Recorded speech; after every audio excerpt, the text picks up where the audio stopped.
Maharashtra assembly ఎన్నికల్లో BJP నేతృత్వంలోని మహాయుతి కూటమి అఖండ విజయం సాధించింది. 288 సీట్ల అసెంబ్లీలో 4/3 పైగా స్థానాల్లో ఘన విజయం దక్కించుకుంది.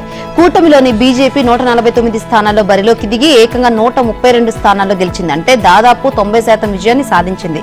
ఇక కూటమిలోని ఏక్నాథ్ షిండే శివసేన పార్టీ 81 స్థానాల్లో పోటీ చేసి 57 సీట్లను దక్కించుకుంటే అజిత్ పవార్ ఎన్సీపీ 59 స్థానాల్లో పోటీ చేసి 41 సీట్లలో విజయం సాధించింది. ఎన్నికల్లో కాంగ్రెస్ నేతృత్వంలోని మహావికాస్ అఘాడీ కూటమి ఘోర పరాభవాన్ని మూటగట్టుకుంది. కూటమిలోని 3 పార్టీలకు వచ్చిన సీట్లను కలిపినా అర్ధ సెంచరీ దాటలేదంటే కాషాయ సునామీని అర్థం చేసుకోవచ్చు. ఇక ఇటీవల లోక్సభ ఎన్నికల్లో మహారాష్ట్రలో బీజేపీకి గట్టి ఎదురు దెబ్బ తగిలింది. అక్కడ ఏకంగా 48 లోక్సభ సీట్లు ఉంటే బీజేపీకి 9కే పరిమితమైంది. దాంతో అసెంబ్లీ ఎన్నికల్లోనూ ఎంవీఏ పైచేయి సాధిస్తుందనే అంచనాలు వెలువడ్డాయి. ఈ నేపథ్యంలో బీజేపీ షిండే సర్కార్ అప్రమత్తమైంది. అందరూ ఎన్నికల ప్రచారంలో హామీలు ఇస్తారు, కానీ మహాయుతి సర్కార్ మాత్రం ఎన్నికలకు ముందే తాయిరాలు పనిచేసింది. లాడ్కీ బహీన్ యోజనను ప్రవేశపెట్టి 2.5 లక్షల రూపాయలు వార్షిక ఆదాయం ఉండే మహిళలకు నెలకు 1,500 రూపాయలు ఇస్తుంది. మళ్లీ అధికారంలోకి వస్తే దీనిని 2,100 చేస్తామని ప్రకటించింది. దాంతో తాము అధికారంలోకి వస్తే ఈ పథకం కింద 3,000 ఇస్తామని కాంగ్రెస్ ప్రకటించిన మహిళలు మహాయుతికే జైకొట్టారు. అలాగే ఎన్నికలకు ముందు తీసుకున్న పలు కీలక నిర్ణయాలని మహాయుతికి ఓట్లు వర్షాన్ని కురిపించాయి. గనులగడ్డ జార్ఖండ్ మరోసారి హేమంత్ సోరెన్ వశమైంది. జార్ఖండ్ ముక్తి మోర్చా జయకేతను ఎగరవేసింది. బీజేపీ నేతృత్వంలోని ఎన్డీఏ కూటమికి నిరాశ ఎదురైంది. 2000లో జార్ఖండ్ ఏర్పాటైనప్పటి నుంచి ఏ పార్టీ కూడా వరుసగా రెండోసారి ప్రభుత్వాన్ని ఏర్పాటు చేయలేదు. ఈ సంప్రదాయానికి స్వస్తి పలుకుతూ ఓటర్లు సోరెన్ కు మరో అవకాశం ఇచ్చారు. మొత్తం 81 అసెంబ్లీ స్థానాలున్న జార్ఖండ్ లో మ్యాజిక్ ఫిగర్ 41 కాగా ఇండియా కూటమి ఏకంగా 56 స్థానాలను కైవసం చేసుకుని తిరుగులేని ఆధిక్యం సాధించింది. ఎన్డీఏ కూటమికి 24 సీట్లకే పరిమితమైంది. మరో స్థానంలో స్వతంత్ర అభ్యర్థి విజయం సాధించారు. సంక్షేమ పథకాలు, స్థానిక ప్రాధాన్యాలు, ఎన్నికల ముందు హేమంత్ సోరెన్ అరెస్టు తదితర అంశాలు బలంగా పనిచేశాయి. జేఎంఎం కు విజయాన్ని కట్టబెట్టాయి. సోరెన్ అరెస్టు బీజేపీ చేసిన కుట్రగా ఓటర్లోకి తీసుకువెళ్లడంలో జేఎంఎం విజయం సాధించింది. అలాగే జేఎంఎం వాడిన ఆదివాసీ కార్డు ముందు సంతాల్ పరగనాల ప్రాంతం నుంచి చొరబాటుదారులను తరిమి కొట్టాలన్న బీజేపీ ఎన్నికల ఎజెండా నిలబడలేకపోయింది. దీనికి తోడు ఫిరాయింపుదారులకు నామినేషన్లు ఇవ్వడంపై బీజేపీలో నెలకొన్న అంతర్గత విభేదాలు పార్టీకి నష్టం చేకూర్చాయి. మరోవైపు మయ్యా యోజన కింద మహిళలకు నెలకు 2,500 ఇస్తామన్న జేఎంఎం హామీ కూడా ఓటర్లపై బ్రహ్మాస్త్రంలా పనిచేసింది. అన్న రాహుల్ గాంధీని వరుసగా 2 సార్లు గెలిపించిన వైనాడ్ ప్రజలు ఇప్పుడు ఉప ఎన్నికల్లో చెల్లెలు ప్రియాంక గాంధీకి భారీ విజయం చేకూర్చారు. రాహుల్ రికార్డు దాటి 4.1 లక్షల ఓట్ల మెజారిటీతో ఆమెకు పట్టం కట్టారు. 2 దశాబ్దాల క్రితం గాంధీ నెహ్రూ కుటుంబం వారసురాలిగా రాజకీయాలకు పరిచయమైన ప్రియాంక ప్రత్యక్ష ఎన్నికల్లో పోటీ చేయడం ఇదే తొలిసారి. తల్లి సోనియా గాంధీ రాజ్యసభ సభ్యురాలు. రాహుల్ వైనాడ్ రాయ్బరేలీ నుంచి గెలిచి వైనాడ్ స్థానానికి రాజీనామా చేశారు. అక్కడి నుంచి ప్రియాంక గెలుపుతో ఒకే కుటుంబం నుంచి 3 ఎంపీలు ఎన్నికైనట్లు అయింది. ప్రేమ అభిమానాలు కురిపించి తనకు విజయం అందించిన వైనాడ్ ప్రజలకు ప్రియాంక కృతజ్ఞత తెలిపారు. సరిగ్గా 2 దశాబ్దాల క్రితం 2004లో ప్రియాంక తొలిసారి రాజకీయాల్లోకి అడుగుపెట్టారు. 2019 జనవరిలో ఆమె ఉత్తరప్రదేశ్ తూర్పు విభాగానికి కాంగ్రెస్ ప్రధాన కార్యదర్శిగా నియమితులయ్యారు. ఆ మరుసటి ఏడాది మొత్తం యూపీకి కాంగ్రెస్ ప్రధాన కార్యదర్శిగా బాధ్యతలు చేపట్టారు. 2022లో ఉత్తరప్రదేశ్ అసెంబ్లీ ఎన్నికల్లో పార్టీ ప్రచార బాధ్యతలను తీసుకుని రాష్ట్రమంతటా పర్యటించి ప్రజల దృష్టిని ఆకర్షించారు. ఆ ఎన్నికల్లో కాంగ్రెస్ ఓటమి చెందిన ప్రియాంక ప్రచారం మాత్రం మెప్పించింది. తర్వాత 2022 చివరిలో జరిగిన హిమాచల్ అసెంబ్లీ ఎన్నికల్లో ఆమె కీలక పాత్ర పోషించి గెలుపునందించారు. 2024 సార్వత్రిక ఎన్నికల ముందు సోనియా ప్రత్యక్ష ఎన్నికల నుంచి వైదొలుగుతున్నట్లు ప్రకటించారు. దీంతో రాయ్బరేలీ నుంచి ప్రియాంక పోటీ చేస్తారని ప్రచారం జరిగింది. స్టార్ క్యాంపైనర్ గా విస్తృత ప్రచారం చేసేందుకు అప్పట్లో ఆమె పోటీకి దూరంగా ఉండిపోయారు. దేశంలో అత్యంత కీలక రాష్ట్రమైన మహారాష్ట్రలో ఎన్నికల కీలక ఘట్టం ముగిసింది. ఇక తేలాల్సింది ముఖ్యమంత్రి ఎవరు అనేదే. అయితే మహాయుతిలోని పార్టీలలో సీఎం పదవి పంచాయతీ తలెత్తకుండా ప్రజలు స్పష్టమైన తీర్పు చెప్పారు. బీజేపీ, శివసేన, ఎన్సీపీతో కూడిన ఈ కూటమిలో బీజేపీ అత్యధిక సంఖ్యలో 133 సీట్లు గెలిచింది. 2088 స్థానాలున్న అసెంబ్లీలో సాధారణ మెజారిటీ ఇది 12 సీట్లే తక్కువ. శివసేన 57, ఎన్సీపీ 40 సీట్లు సాధించాయి. బీజేపీ 80% పైగా స్ట్రైక్ రేట్ తో అత్యధిక స్థానాలు సాధించడంతో సీఎం ఏ పార్టీ నుంచో తేలిపోయింది. ప్రస్తుత డిప్యూటీ సీఎం 2014 నుంచి 19 మధ్యన సీఎంగా పనిచేసిన దేవేంద్ర ఫడ్నవీస్ పేరు గట్టిగా వినిపిస్తుంది. సీఎం ఏకనాథ్ షిండే మరోసారి ఆశలు పెట్టుకున్నప్పటికీ నెరవేరే అవకాశం కనిపించడం లేదు. పార్టీకి వీర విధేయుడు, ఎన్నికల్లోనూ విజయ పథాన నడిపించడంతో ఫడ్నవీస్ వైపే బీజేపీ అధిష్టానం మొగ్గు చూపుతున్నట్లు పేర్కొంటున్నారు. ఇక కేంద్ర హోంమంత్రి, బీజేపీ కీలక నాయకుడు అమిత్ షా ఎన్నికల ఫలితాలు వెలువడుతున్న సమయంలోనే దేవేంద్రకు ఫోన్ చేసి అభినందనలు తెలిపారు. దీంతో ఫడ్నవీస్ నే సీఎం చేస్తారనే ఊహాగానాలకు బలం చేకూరుతుంది. షా సిండేకు సైతం ఫోన్ చేసి అభినందించారు. ఇక సోమవారం బీజేపీ శాసనసభాపక్ష సమావేశం జరగనుంది. అదే రోజు మహాయుతి కూటమి సమావేశం నిర్వహించనున్నారు. ఈ నెల 26న కొత్త సీఎం ప్రమాణం చేయనున్నట్లు తెలుస్తోంది. షిండే, శివసేనకు చెందిన పలువురు ఎమ్మెల్యేలు తమ నాయకుడి ప్రజాదరణతోనే కూటమికి ఇంతటి విజయం దక్కిందని, ఆయనకే సీఎం పదవి ఇవ్వాలని డిమాండ్ చేస్తున్నాయి. అయితే కాబోయే సీఎం ఎవరనేది మహాయుతి కూటమి నిర్ణయిస్తుందని, ఈ విషయంలో వివాదం ఏమీ లేదని ఫడ్నవీస్ స్పష్టం చేశారు.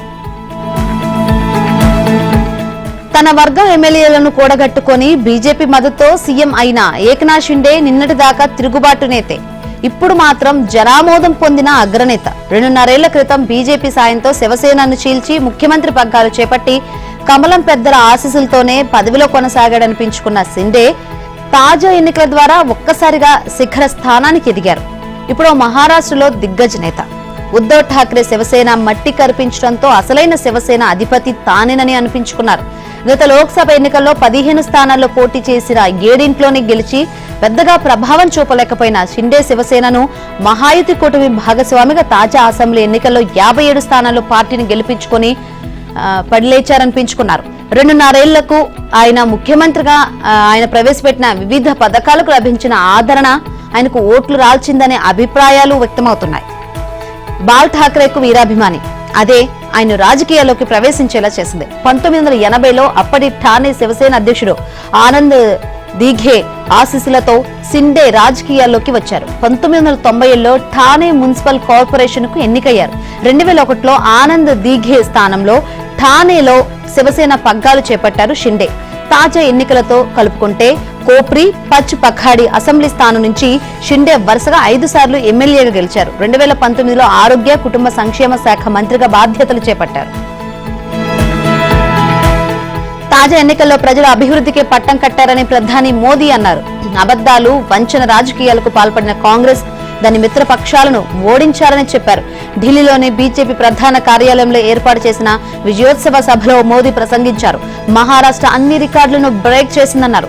గడిచిన 50 ఏళ్లలో ఏ పార్టీ గాని, ఎన్నికల ముందు ఏర్పాటైన కూటమి గాని ఇంతటి ఘన విజయం సాధించలేదని చెప్పారు. ఈ ఎన్నికల్లో మహారాష్ట్ర నుంచి వచ్చిన అతిపెద్ద సందేశం ఐక్యతేనని పేర్కొన్నారు. ఐక్యంగా ఉంటేనే సురక్షితంగా ఉంటాం అనే నినాదమే ఇప్పుడు దేశానికి మహామంత్రంగా మారిందని చెప్పారు. కులం, మతం ఆధారంగా దేశాన్ని విభజించాలని కోరుకున్న వారికి ప్రజలు బుద్ధి చెప్పారన్నారు. అన్ని వర్గాల ప్రజలు బీజేపీకి ఓటేశారని మోదీ చెప్పారు. కాంగ్రెస్ పార్టీ అధికారం కోసం కులతత్వం అనే విషయాన్ని వ్యాపింపజేస్తోందని మండిపడ్డారు. మహారాష్ట్రలో అస్థిరతను సృష్టించేందుకు యత్నించిన ద్రోహానికి పాల్పడిన కొందరి ఓటర్లే శిక్షించారని ప్రధాని మోదీ చెప్పారు. దేశమే ముందు అనే వారితో తప్ప కుర్చీయే ముందు అనే వారిని ఓటర్లు నమ్మరని తేలిపోయిందన్నారు. ప్రపంచంలోని ఏ శక్తి ఆర్టికల్ 370ని పునరుద్ధరించలేదని పునరుద్ఘాటించారు. కాంగ్రెస్ బుజ్జగింపు రాజకీయాలకు వక్ఫ్ బోర్డే ఉదాహరణ అన్నారు. ఇప్పటికీ కాంగ్రెస్ పార్టీ అసలైన లౌకికవాదాన్ని చంపేసే ప్రయత్నం చేస్తోందని మోదీ ధ్వజమెత్తారు. మహారాష్ట్ర ఎన్నికల్లో ఘన విజయం సాధించిన మహాయుతి కూటమికి CM Chandrababu, deputy CM Pawan Kalyan అభినందనలు తెలిపారు. ఈ ఘన విజయం ప్రధాని మోదీ దూరదృష్టి గల నాయకత్వంపై మహారాష్ట్ర ప్రజల విశ్వాసాన్ని ప్రతిబింబిస్తోందని అన్నారు. మహాయుతి అభ్యర్థులకు మద్దతుగా మహారాష్ట్ర ఎన్నికల ప్రచారంలో పాల్గొనడం గర్వకారణమని పవన్ తెలిపారు. మహారాష్ట్రలోని తెలుగువారి అభివృద్ధి, సంక్షేమం కోసం కొత్త ప్రభుత్వం కృషి చేయాలని, మహారాష్ట్ర, ఏపీ మధ్య పరస్పర సహకారాన్ని కొనసాగించాలని కోరుతున్నట్లు తెలిపారు. Deputy CM Pawan Kalyan Maharashtra assembly ఎన్నికల్లో మహాయుతి కూటమికి మద్దతుగా ప్రచారం చేసిన అన్ని స్థానాల్లోనూ కూటమి అభ్యర్థులు విజయం సాధించారు. డెగ్లూర్, భోకర్, లాతూర్, షోలాపూర్ నగరాల్లోని 3 స్థానాలు, బల్లార్పూర్, చంద్రపూర్, పూణే కంటోన్మెంట్, హట్సర్పూర్, కస్బాపేట్ నియోజకవర్గాల్లోని మహాయుతి అభ్యర్థులను గెలిపించాలని పవన్ ప్రజలకు పిలుపునిచ్చారు. ఆయన ప్రచారం చేసిన నియోజకవర్గాల్లో అన్నింట విజయం దక్కడంతో మరోసారి 100% స్ట్రైక్ రేట్ అందుకున్నారు. మహారాష్ట్ర ఎన్నికల్లో మహావికాస్ అఘాడీకి ఘోర పరాభవం ఎదురైంది. పార్లమెంట్ ఫలితాలే రిపీట్ అవుతాయన్న ఆశలు ఆవిరయ్యాయి. 1-2 కాదు 100కు పైగా స్థానాల్లో కాంగ్రెస్ పార్టీకి ఓటమి తప్పలేదు. మహారాష్ట్ర ఎన్నికల్లో అత్యధికంగా దెబ్బతిన్న పార్టీ ఏదైనా ఉంది అంటే అది కాంగ్రెసే. మహారాష్ట్ర ప్రత్యేక రాష్ట్రంగా ఏర్పడిన నాటి నుంచి అది ఎన్నడూ లేనంతగా బలహీనంగా మారిపోయింది. క్రమంగా తగ్గుతూ వస్తున్న సంఖ్యాబలం ఈ ఎన్నికల్లో 25 సీట్లలోపే ఆగిపోయింది. దాదాపు 34 ఏళ్లుగా ఆ పార్టీ ఏనాడు అక్కడ సొంత మెజారిటీతో ప్రభుత్వాన్ని ఏర్పాటు చేయలేకపోయింది. 1990లో శరద్ పవార్ నేతృత్వంలో 49% ఓట్లతో 141 స్థానాలు సాధించింది. ఆ తర్వాత ఏ ఎన్నికల్లో కూడా 3 అంకెల సీట్లకు చేరలేదు. 2014లో మోదీ హవాతో మహారాష్ట్రలో కాంగ్రెస్ తీవ్రంగా దెబ్బతింది. కేవలం 42 సీట్లు మాత్రమే సాధించింది. నాటి నుంచి మళ్లీ కోలుకోలేదు. తాజా ఎన్నికల్లో 25 స్థానాలు కూడా సాధించే పరిస్థితి లేదు. కొన్ని వర్గాలపై అధికంగా ఆధారపడడం, పార్టీ నేతలు ప్రజల్లోకి వెళ్లలేకపోవడం లాంటివి దానికి ఎన్నికల్లో ప్రతికూల అంశాలుగా మారాయి. మహాయుతి విజయం మహారాష్ట్ర రాజకీయాల్లో సరికొత్త మార్పులు తీసుకొచ్చే అవకాశం ఉంది. 2 ప్రాంతీయ పార్టీలైన శివసేన, ఎన్సీపీ చీలిన ప్రత్యేక రాజకీయ పరిస్థితిలో అసెంబ్లీ ఎన్నికలు జరిగాయి. శరద్ పవార్, ఎన్సీపీ, ఉద్దవ్ శివసేన తమ అధికార గుర్తును కూడా కోల్పోయాయి. ఈ క్రమంలో జరిగిన అస్తిత్వ పోరాటంలో ఓటమి పాలయ్యాయి. ఒక రకంగా ఆ పార్టీలకు కోలుకోలేని దెబ్బే. మరోవైపు హర్యానాలో అనూహ్యంగా పరాజయం పాలైన కాంగ్రెస్ మహారాష్ట్రలోనైనా విజయం సాధించి ఇండియా కూటమిని మరింత బలోపేతం చేయాలనుకుంది. కానీ హస్తం పార్టీ ఆశలు కూడా అడియాసలయ్యాయి. అయితే రానున్న రోజుల్లో మహావికాస్ అఘాడీలో ఉద్దవ్ వర్గం కొనసాగుతుందా, సొంత దారి చూసుకుంటుందా అన్న ఆసక్తి నెలకొంది. అధికార పార్టీ నేతల లక్ష్యంగా సామాజిక మాధ్యమాల ద్వారా దూషణలకు పాల్పడుతున్న వైసీపీ కార్యకర్తలను సమన్వయం చేస్తున్న ఆ party social media incharge Sajjala Bhargava Reddy, మాజీ సీఎం జగన్ రెడ్డి బంధువు అర్జున్ రెడ్డిపై కడప జిల్లా పులివెందులలో SC/ST కేసు నమోదైంది. ఈ కేసుకు సంబంధించి తాజాగా భార్గవరెడ్డి, అర్జున్ రెడ్డిలకు పులివెందుల పోలీసులు 41A నోటీసులు ఇచ్చారు. విజయవాడలోని సజ్జల భార్గవరెడ్డి ఇంటికి వెళ్లిన పులివెందుల పోలీసులు ఆయన తల్లికి నోటీసులు ఇచ్చారు. పులివెందులలోని అర్జున్ రెడ్డి ఇంటికి నోటీసులు అంటించారు. సోమవారం విచారణకు హాజరు కావాలని నోటీసులు తెలిపారు. మరోవైపు అసభ్య పోస్టులు పెట్టిన వైసీపీ సోషల్ మీడియా కార్యకర్త వర్ర రవీందర్ రెడ్డి కేసులో పోలీసులు మరో 15 మందికి నోటీసులు జారీ చేశారు.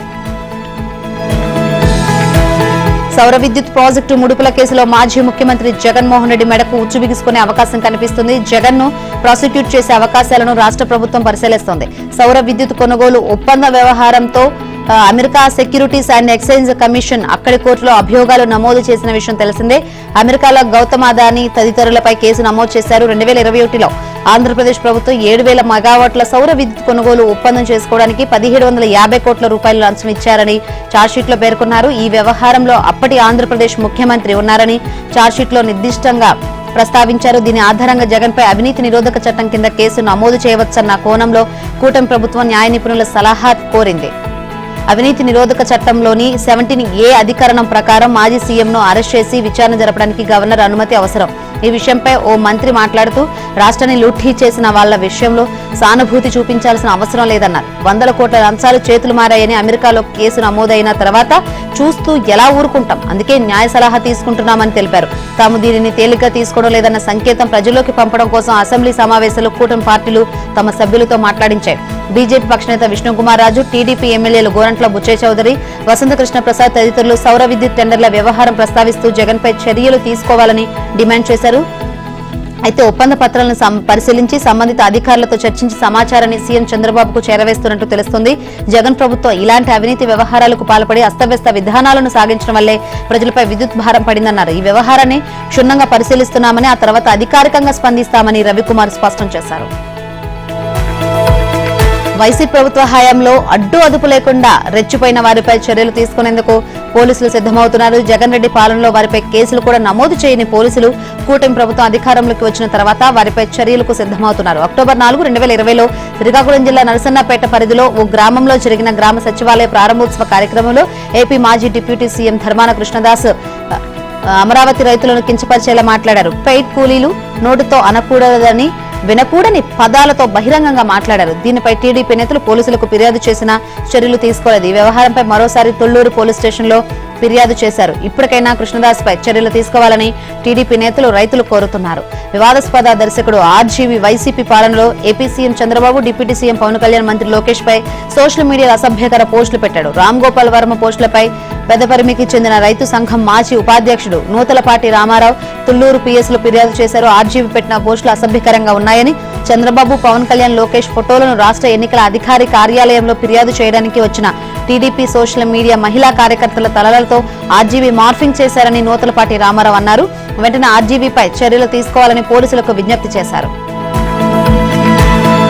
ఆంధ్రప్రదేశ్ లో వైఎస్ఆర్ కాంగ్రెస్ పార్టీకి మరో బిగ్ షాక్ తగిలింది. రాష్ట్రంలో టీడీపీ, జనసేన, బీజేపీ కూటమి ప్రభుత్వం ఏర్పడిన తర్వాత కీలక నేతలు, మాజీ మంత్రులు, సిట్టింగ్ ఎంపీలు, ఎమ్మెల్సీలు, ప్రజాప్రతినిధులు ఇలా చాలా మంది పార్టీకి గుడ్ బై చెప్పారు. ఆ తర్వాత కొందరు టీడీపీలో, ఇంకా కొందరు జనసేనలో, మరికొందరు బీజేపీలో చేరారు.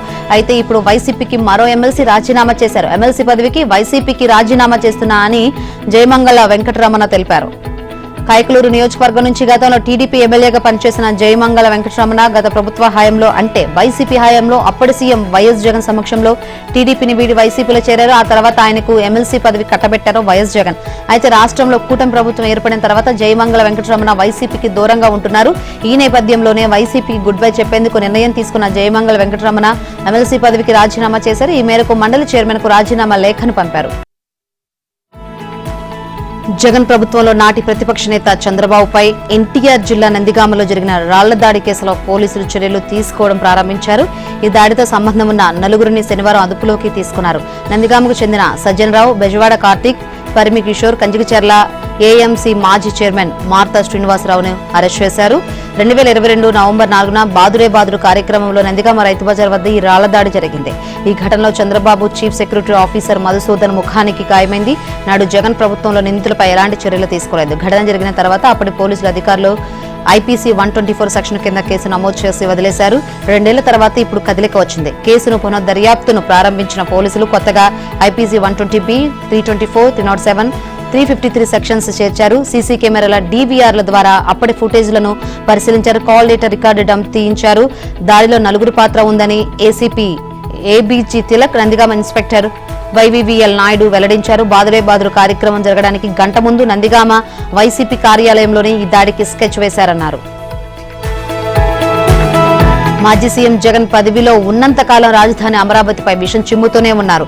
ఈ ప్రాంతానికి నష్టం చేయడానికి ఎన్నికల ముందు వరకు సాయశక్తులా ప్రయత్నించారు. అమరావతిపై కక్షతోనే కృష్ణానది యాజమాన్య బోర్డు కార్యాలయాన్ని విజయవాడలో ఏర్పాటు చేయడానికి జగన్ తీవ్ర విముఖత ప్రదర్శించారు. విశాఖలో కొత్తగా నిర్మిస్తున్న కార్యాలయంలో కేఆర్ఎంబీకి 9,200 చదరపు అడుగుల స్థలం ఇస్తామంటూ గత వైసీపీ ప్రభుత్వం ప్రతిపాదించింది. అయితే హైదరాబాద్ జలసౌధలో 17,000 చదరపు అడుగులతో కూడిన సువిశాలమైన కార్యాలయాన్ని అక్కడ ప్రభుత్వం కేటాయించిందని, విశాఖలో ఇస్తామన్న స్థలం తమకు ఏమాత్రం సరిపోదని బోర్డు స్పష్టం చేసింది. విశాఖకు బదిలైన తర్వాత ఇంకొంత స్థలం ఇస్తామని ప్రభుత్వం చెప్పినా ఇందుకు కేంద్ర జలశక్తి శాఖ సమ్మతించలేదు. 2023 డిసెంబర్ 13న కేఆర్ఎంబీ చైర్మన్ కు ఆ శాఖ సంయుక్త కార్యదర్శి రాసిన లేఖలో విశాఖపట్నానికి కేఆర్ఎంబీ ప్రధాన కార్యాలయం తరలించడం ఆమోదయోగ్యం కాదని తేల్చి చెప్పారు. 2 తెలుగు రాష్ట్రాలకు సంబంధించిన అంశమైనందున తరచూ సమావేశాలకు హాజరయ్యేందుకు, ప్రాజెక్టుల సందర్శనకు ప్రయాణపరమైన ఇబ్బందులు ఉంటాయని పేర్కొన్నారు. కేఆర్ఎంబీ ప్రధాన కార్యాలయం విజయవాడలో ఏర్పాటు చేయాలని రాష్ట్ర సాగునీటి సంఘాల సమైక్య చేసిన విజ్ఞప్తిని కూడా పరిగణలోకి తీసుకున్నట్లుగా ఆ లేఖలో తెలిపారు. ఆంధ్రప్రదేశ్ ప్రభుత్వం కొత్తగా తెచ్చిన చట్టం వల్ల భూములు కబ్జా చేసే వారికి కఠిన చర్యలు పడతాయని తెలుగుదేశం పార్టీ తెలిపింది. వైసీపీ ప్రభుత్వ హయాంలో విచ్చలవిడిగా పెరిగిపోయిన భూ కబ్జాదారుల దుర్మార్గాలను అడ్డుకోవడానికి కొత్త చట్టం వచ్చిందని ఆ పార్టీ వ్యాఖ్యానించింది. పార్టీ కేంద్ర కార్యాలయంలో బ్రాహ్మణ కార్పొరేషన్ మాజీ చైర్మన్ వేమూరి ఆనంద్ సూర్య మాట్లాడుతూ కొత్తగా తెచ్చిన భూ దురాక్రమణ నిరోధక చట్టం ప్రకారం భూములు కబ్జా చేస్తే 10 నుంచి 14 సంవత్సరాలు జైలు శిక్షతో పాటు భారీ జరిమానాలు పడతాయన్నారు. జగన్ రెడ్డి హయాంలో రాష్ట్రం నలుమూలల భూ కబ్జాలు విపరీతంగా పెరిగిపోయాయని అన్నారు. రాత్రికి రాత్రి భూమి రికార్డులు మార్చివేసి భూములు కొట్టేశారని చెప్పారు. ఉత్తరాంధ్రలో వైసీపీ మాజీ మంత్రి బొత్స కుటుంబం 2,000 ఎకరాల భూమిని కొట్టేసిందన్న ఆరోపణలు వచ్చాయి. భూ దురాక్రమణలు, వైసీపీ నేతల అరాచకాలపై ఫిర్యాదులు వెల్లువెత్తుతున్నాయి. శనివారం టీడీపీ కేంద్ర కార్యాలయంలో AP housing board chairman Battula తాతయ్య బాబు, మాజీ ఎమ్మెల్యే కొమ్మాలపాటి శ్రీధర్ వినతులు స్వీకరించారు. ఇప్పటికీ రెవెన్యూ, పోలీసు అధికారులు వైసీపీ నేతలకు తొత్తులుగా పనిచేస్తున్నారని, తమ భూమిని ఆక్రమించుకుని దాడులకు తెగబడ్డారని విశాఖ జిల్లా నక్కవాని పాలానికి చెందిన ధర్మాల ఆదిలక్ష్మి ఫిర్యాదు చేశారు. విచారణ జరిపి తమ భూమి తమకు దక్కేలా చూడాలని వేడుకున్నారు. సీఎం రేవంత్ రెడ్డి సంచలన ప్రకటన చేశారు. కొడంగల్ ఏర్పాటు చేసేది ఫార్మాసిటీ కాదని తెలిపారు. అక్కడ ఇండస్ట్రియల్ కారిడార్ ఏర్పాటు చేస్తున్నట్లు స్పష్టం చేశారు. నియోజకవర్గంలో యువత, మహిళలకు ఉపాధి కల్పించడమే తన ఉద్దేశమన్నారు. కొడంగల్ ఎమ్మెల్యేగా నియోజకవర్గ అభివృద్ధి తన బాధ్యత అని చెప్పారు. సొంత నియోజకవర్గ ప్రజలకు తానెందుకు తానెందుకు ఇబ్బంది పెడతానన్నారు సీఎం రేవంత్ రెడ్డి. జిల్లా అభివృద్ధి విషయంలో భూములు ఇస్తున్న ప్రజలకు అండగా ఉండేందుకు సీఎం రేవంత్ రెడ్డి కీలక ప్రకటన చేశారు. భూసేకరణ పరిహారం పెంపును పరిశీలిస్తామని వామపక్ష పార్టీల ప్రతినిధుల బృందంతో సీఎం రేవంత్ రెడ్డి వ్యాఖ్యలు చేశారు. లగచర్ల ఘటనపైన సీఎంకు వినతిపత్రం అందజేశారు వామపక్ష నాయకులు. సీఎం రేవంత్ రెడ్డిని కలిసి వాస్తవాలు వివరించామన్నారు తమ్మినేని వీరభద్రం. ఫార్మా కంపెనీల కోసం రైతులు ఇష్టముంటేనే భూములు ఇవ్వాలని జాతీయ మానవ హక్కుల కమిషన్ సూచించింది. లేదంటే కోర్టుకు వెళ్లి భూసేకరణపై స్టే తెచ్చుకోవాలని పేర్కొంది. బలవంతంగా ఎవరూ భూములు లాక్కోరని తెలిపింది. శనివారం వికారాబాద్ జిల్లా దుద్యాల మండలం లగచర్ల రోటిబండ తండాలో ఎన్హెచ్ఆర్సీ ప్రతినిధులు పర్యటించారు. ఇటీవల ప్రజాభిప్రాయ సేకరణకు వెళ్లిన అధికారులపై దాడి చేసిన ఘటనలో అరెస్టై వారి కుటుంబ సభ్యులతో commission register of law Mukesh, ఇన్స్పెక్టర్లు రోహిత్ సింగ్, ప్రకాష్ శర్మ మాట్లాడారు. ఒక్కొక్కరి నుంచి వాంగ్మూలం నమోదు చేశారు. ఆ రోజు లగచర్లలో ఏం జరిగింది, ఘటన తర్వాత పోలీసులు వచ్చి ఏం చేశారు అని బాధిత కుటుంబ సభ్యులను అడిగారు.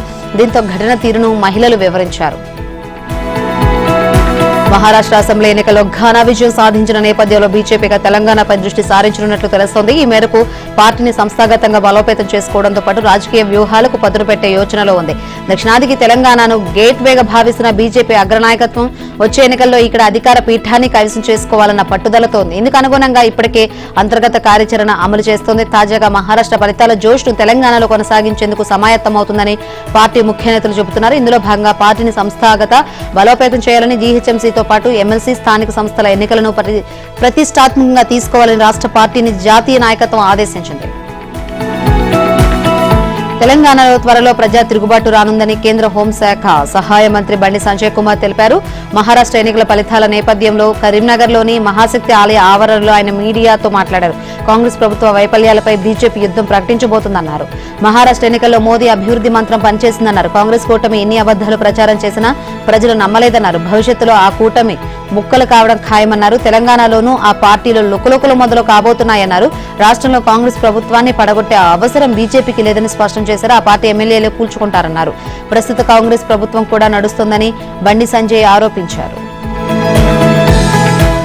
త్వరలోనే ప్రతి కుటుంబానికి స్మార్ట్ కార్ ఇస్తామని, దాని ద్వారా ప్రభుత్వం నుంచి వచ్చే పథకాలు అందుతాయని మంత్రి పొంగులేటి శ్రీనివాసరెడ్డి తెలిపారు. ఖమ్మం రూరల్ మండలంలో పలు అభివృద్ధి కార్యక్రమాల్లో ఆయన పాల్గొన్నారు. ఖమ్మం జిల్లా ఖమ్మం రూరల్ మండలం తెల్దారుపల్లి మద్దులపల్లిలో సీసీ రోడ్డు నిర్మాణ పనులకు మంత్రి పొంగులేటి శ్రీనివాసరెడ్డి శంకుస్థాపన చేశారు. ఈ సందర్భంగా ఏర్పాటు చేసిన సభలో ఆయన మాట్లాడారు. ఎన్నికల సమయంలో చేసిన వాగ్దానాలు కొన్ని అమలు చేశామని, మరికొన్ని చేయాల్సి ఉందన్నారు. త్వరలోనే అర్హులైన వారందరికీ ఇందిరమ్మ ఇళ్లు ఇస్తామని ఆయన చెప్పారు. అలాగే అర్హులైన వారందరికీ ఆసరా పెన్షన్లు ఇస్తామన్నారు. రైతులకు 13,000 కోట్ల రుణమాఫీ చేయాల్సి ఉందని, వారందరికీ డిసెంబర్లోపే రుణమాఫీ చేస్తామని మంత్రి పొంగులేటి శ్రీనివాస్. అమెరికా అధ్యక్ష ఎన్నికల్లో విజయం సాధించిన డొనాల్డ్ ట్రంప్నకు కేసుల విషయంలో భారీ ఊరట లభిస్తోంది. తాజాగా హష్ మనీ కేసులో కీలక పరిణామం చోటు చేసుకుంది. ఆ కేసుకు సంబంధించి శిక్షను నిరవధికంగా వాయిదా వేశారు. ఈ నెల 26న ఈ కేసును వాయిదా వేసేంత వరకు శిక్షపై స్టే కోసం ఉమ్మడి దరఖాస్తు మంజూరు చేయండి అని న్యూయార్క్ జడ్జి జువాన్ మేర్చర్ తీర్పులో పేర్కొన్నారు. అధ్యక్షుడు ట్రంప్నకు నిర్ణయాత్మక విషయంతో బూటకపు హ్యాష్ మనీ కేసు పూర్తిగా నిలిచిపోయింది. శిక్ష వాయిదా పడింది. ట్రంప్ భారీ విజయాన్ని సాధించారు అని ట్రంప్ కమ్యూనికేషన్స్ డైరెక్టర్ స్టీవెన్ చియుంగ్ తెలిపారు. హ్యాష్ మనీ కేసులో డొనాల్డ్ ట్రంప్ ఇప్పటికే దోషిగా తేలగా న్యూయార్క్ కోర్టు ఈ నెలలో శిక్ష ఖరారు చేయాల్సి ఉంది. ఇదే సమయంలో అమెరికా అధ్యక్షుడిగా డొనాల్డ్ ట్రంప్ ఎన్నిక కావడంతో ఆయన క్రిమినల్ విచారణ ఎదుర్కోకుండా రక్షణ ఉంటుందని సుప్రీంకోర్టు గతంలో చెప్పిన నేపథ్యంలో ఈ కేసును కొట్టివేయాలని ట్రంప్ తరపు న్యాయవాదులు కోర్టును ఆశ్రయించారు. స్వయంగా కోర్టులో వాంగ్మూలం ఇచ్చారు. ఆమెతో సహా మొత్తం 22 మంది సాక్షులను కోర్టు విచారించింది. అయితే దీనిపై ఈ నెల 26న శిక్ష ఖరారు కావాల్సి ఉండగా శిక్ష వాయిదా పడడం గమనం. బోర్డర్ గవాస్కర్ ట్రోఫీని విజయంతో ఆరంభించే దిశగా టీమిండియా దూసుకెళ్తోంది. తొలి రోజు బ్యాటర్ల వైఫల్యం తర్వాత బౌలర్ల అద్భుత ప్రదర్శనతో పైచేయి సాధించిన టీమిండియాకు రెండో ఇన్నింగ్స్ లో ఓపెనర్లు తిరుగులేని ఆరంభాన్నిచ్చారు. యశస్వి జైస్వాల్, కేఎల్ రాహుల్ అదరగొట్టడంతో శనివారం రెండో రోజు ఆట ముగిసే సమయానికి భారత జట్టు వికెట్ నష్టపోకుండా 172 పరుగులు చేసింది. యశస్వి జైస్వాల్ 90 పరుగులతో నాటౌట్ అవ్వగా కేఎల్ రాహుల్ 62 పరుగులతో నాటౌట్ గా వెనుదిరిగారు. వీరిద్దరూ 346 బంతుల్లో 172 పరుగులు ఓపెనింగ్ భాగస్వామ్యాన్ని నెలకొల్పారు.